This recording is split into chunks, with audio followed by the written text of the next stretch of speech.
Hello everybody, how are you and welcome back to my channel Biology Belief। And आज हम पढ़ेंगे digestion and absorption, जिसमें आज हमारा टॉपिक क्या रहेगा, एब्जॉर्प्शन ऑफ फूड, जिसमें आज हम करेंगे डाइजेशन इन इंटेस्टाइन, कि कैसे हमारे इंटेस्टाइन में डाइजेशन होता है। ठीक है, जैसे कि आप लोगों ने देख लिया होगा कि जो स्टमक में और हमारे बकल कैविटी में कैसे होता है। ठीक है, तो जो डाइजेशन इन इंटेस्टाइन है वो बेसिकली क्या होता है, ये कंप्लीट डाइजेशन है। ठीक है, this is called complete digestion. अब इसको कंप्लीट डाइजेशन क्यों बोला जाता है, इसके पीछे का ये बात है कि देखो हमारे बकल कैविटी में क्या होता है कि स्टार्च का बस डाइजेशन होता है, वो भी कितना परसेंट, सिर्फ 30% होता है। और जो हमारे स्टमक में डाइजेशन होता है वो कितना होता है, वो किसका होता है, प्रोटीन्स का। बट इसमें क्या होगा, इंटेस्टाइन में सब प्रकार के डाइजेशंस होते हैं, चाहे वो कार्बोहाइड्रेट्स का हो, चाहे वो फैट्स का हो, या फिर प्रोटीन्स का, या फिर न्यूक्लिक एसिड का। इसलिए इसको कंप्लीट डाइजेशन बोला जाता है। कंप्लीट डाइजेशन का मतलब ये नहीं है कि कुछ भी खाते जाएं, ठीक है, इसमें लेकिन ये डाइजेशंस होते हैं। ठीक है, और ये डाइजेशंस के लिए जो एंजाइम आता है वो कहाँ से आता है, वो लीवर से आएगा, बाइल, ठीक है, और इंटेस्टिनल जूस वो इंटेस्टाइन से खुद से आता है, और पैंक्रियाटिक जूस जो पैंक्रियास से आता है। इसमें तीनों प्रकार के जो एंजाइम्स है वो आते हैं। ठीक है, अब मैं लिख देती हूँ सो आप लोगों को और क्लियर हो जाना है। ठीक है, बकल कैविटी,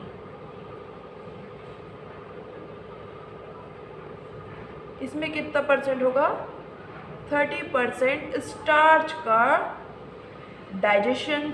और क्या होगा, हमारे स्टमक में प्रोटीन्स, ठीक है, प्रोटीन्स का डाइजेशन होता है, जिससे वो पेप्टॉन्स और प्रोटीएसेस बनता है। ठीक है, I hope this is clear. ठीक है,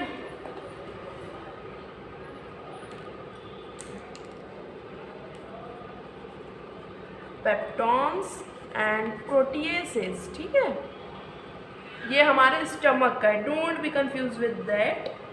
ये हमारा बकल कैविटी का है और ये हमारे स्टमक का है। ठीक है, नाउ अब इतने सारे एंजाइम्स आएंगे, मुझे बताई थी आप लोग इतने सारे एंजाइम्स, जैसे कि इंटेस्टाइन्स में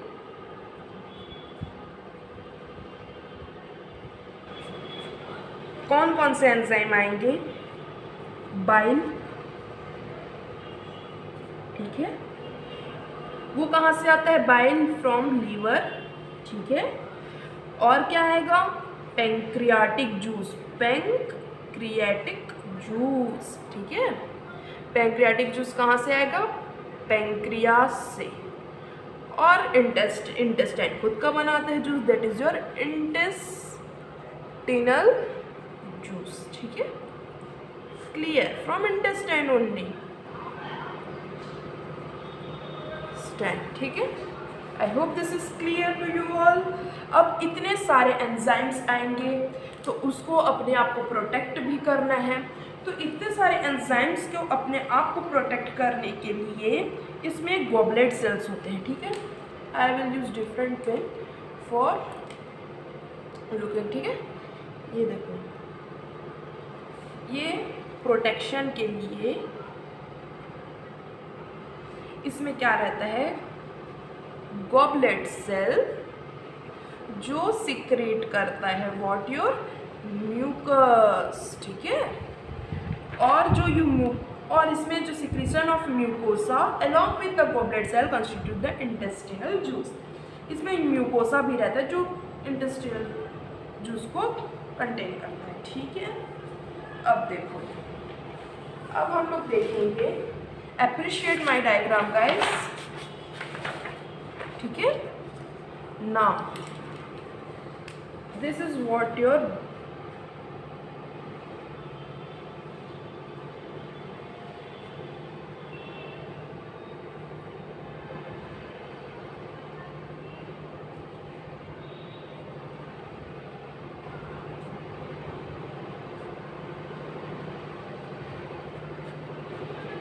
you will understand what is that. Just wait and watch. ठीक है?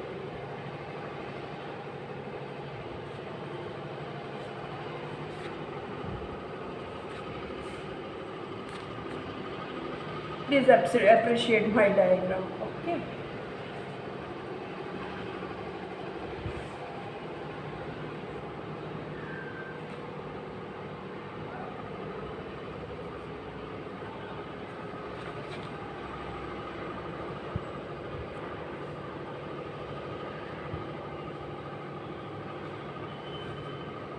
ऑलराइट, ठीक है ना।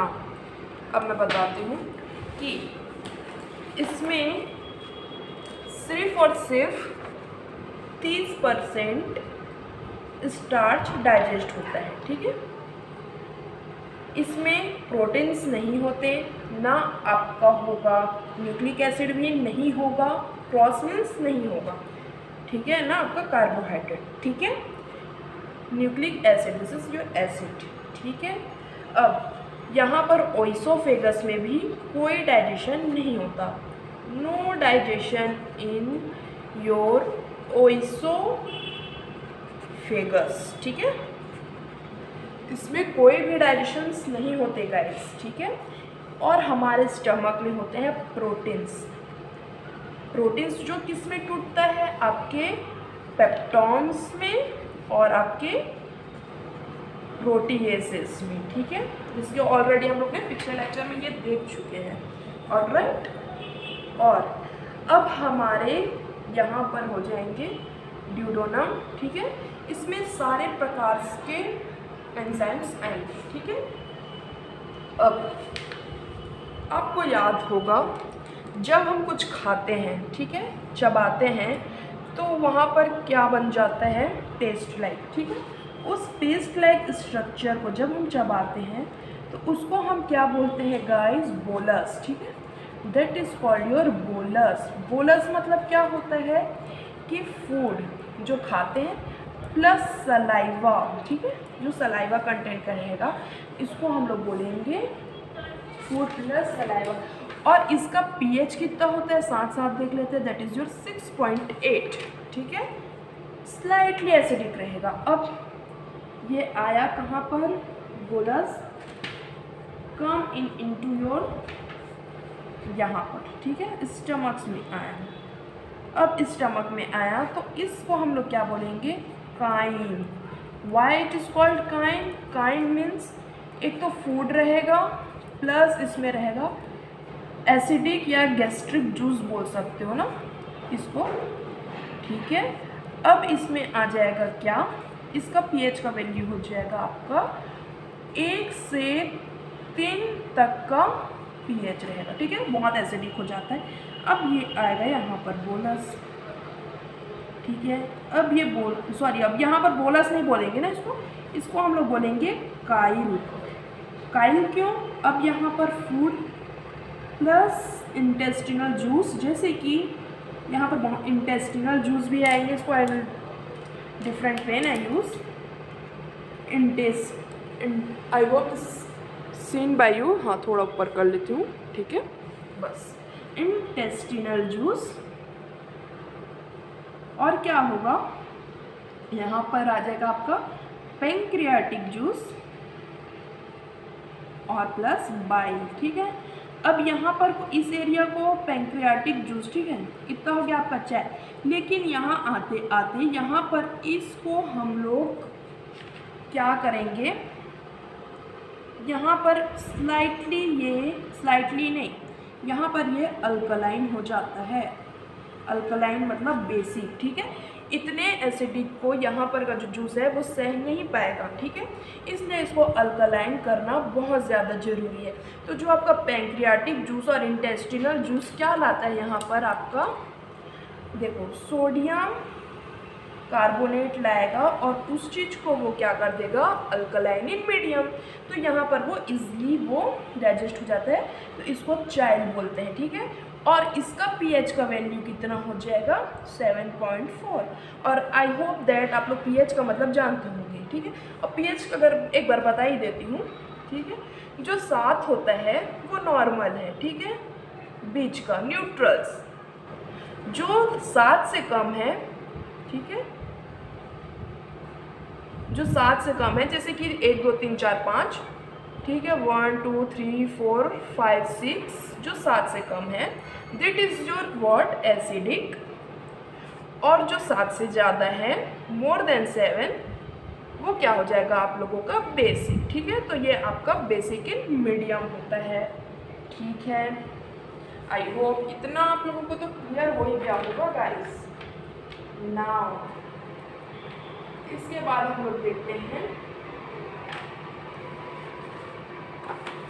आई होप आप लोगों को ये दिख रहा होगा, ठीक है।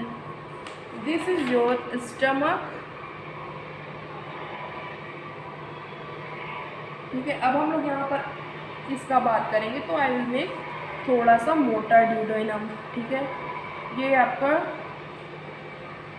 ड्यूडेनम है, ठीक है। अब ड्यूडेनम में क्या क्या होगा, देखो इसमें, देखो यहाँ पर क्या हुआ था, प्रोटीन डाइजेस्ट हुआ था, लेकिन प्रोटीन डाइजेस्ट होने के बाद सिर्फ क्या था, पेप्टॉन्स प्लस प्रोटीएसिस, ठीक है, पेप्टॉन प्लस प्रोटीएसिस, ऑलराइट। तो यहाँ पर हमारा पेप्टॉन्स प्लस प्रोटीएसिस होगा, डाइजेशन फर्स्ट। सेकंड हो जाएगा कार्बोहाइड्रेट्स, ठीक है। थर्ड हो जाएगा fats, and fourth will be your what, nucleic acid, ठीक है। This is your nucleic acid, ठीक है। अब यहाँ से क्या आएगा, हमारा पैंक्रियाटिक जूस आएगा, ठीक है। यहाँ से क्या आएगा, बाइल। कहाँ से, बाइल कहाँ से आता है गाइस, फ्रॉम योर लीवर, ठीक है, लीवर से आएगा। और जैसे कि मैं बताई थी, यहाँ पर आने से पहले इसको हमको अल्कलाइन करना रहता है, तो ये क्या करता है, यहाँ पर वही सोडियम कार्बोनेट, यहाँ से भी सोडियम कार्बोनेट होता है। हमको न्यूट्रलाइज करना जरूरी होता है, क्यों, बिकॉज ऑफ हम लोगों को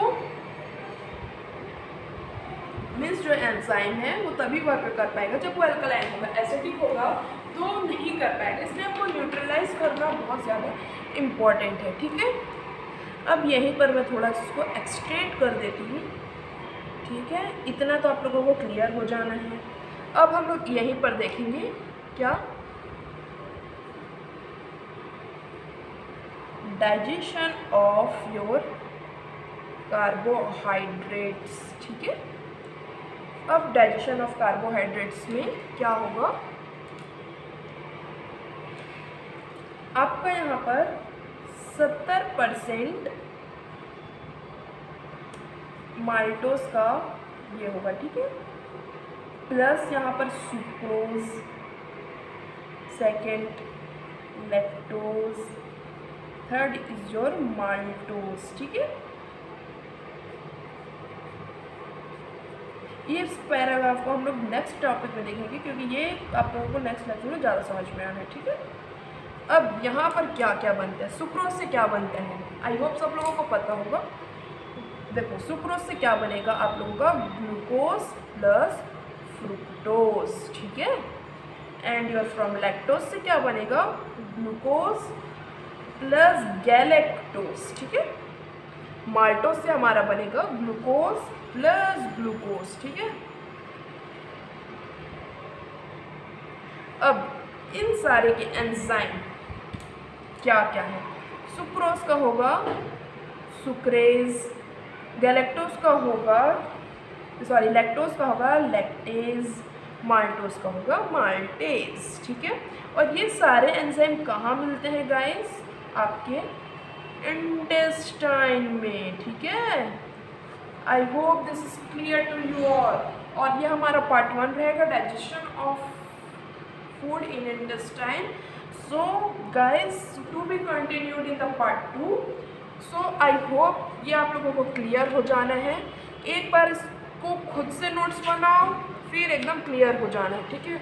alright guys, and the digestion and absorption का कुछ ही टॉपिक था जो कंप्लीट नहीं हुआ था, तो मैं आज कर रही हूँ. लेकिन मेरे चैनल्स में ऑलरेडी